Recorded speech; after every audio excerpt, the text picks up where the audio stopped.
ரொம்ப எவ்வளவு ஒரு அபத்தமான ஒரு அவதூறுல அவர் மேல சொல்றது.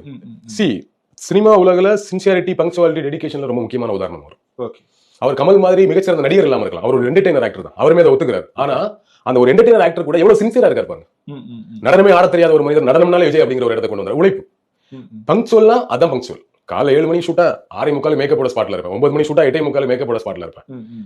இவ்வளவு சின்சியரா இருக்க ஒரு மனிதர் இவங்க சொல்ற மாதிரி தீய பழக்கங்கள் இருந்தா அவர் எப்படி காலையில இருந்து 7 மணி ஷூட்டிங் ஸ்பாட்ல போய் உட்காருவாரு? அவர் எப்படி உடம்பு எந்த அளவுக்கு மெயின்டைன் பண்றாரு? மத்த நடிகர்கள் எல்லாம் பாக்குறோம்ல, குடிச்சு போட்டு கண்ணா பின்னாடி சுத்துறவங்க எல்லாம் உடல் எல்லாம் என்னென்ன உருவத்துல பாக்குறோம்ல, எப்படி அவர் இவ்வளவு தூரம் ஹெல்த் மெயின்டைன் பண்றாரு? எப்படி ரொம்ப சின்சியரா வேலைக்கு போக முடியுது? எப்படி வருஷத்துல எந்த இதுவுமே இல்லாம தொய்வே இல்லாம தொடர்ந்து படம் நடிச்சிட்டு இருக்காரு? ஒரு படம் ரிலீஸ் ஆகும் முன்னாடி அடுத்த படம் நடிச்சிருவாரு. இதெல்லாம் வந்து இவங்க சொல்லக்கூடிய கேட்டகரியில ஒரு நபரால பண்ண முடியுமா? எத்தனை நடிகர் குடிப்பழக்கத்தினால அழிஞ்சு பிறந்த பாத்துருக்கோம்ல.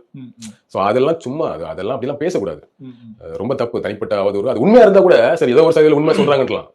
கொஞ்சம் கூட உண்மை இல்லாத ஒரு விஷயத்த 6 மணிக்குள்ள அவர் வரவே மாட்டாரு அப்படிங்கறதெல்லாம் என்னது? இப்ப நேத்து என்னாச்சு? இப்ப எத்தனை படங்கள்ல லியோ மாதிரியான படங்கள், மாஸ்டர் மாதிரியான படங்கள் நைட் ஷூட் தான் பண்றாரு. அப்ப அது எப்படி பண்ணாரு?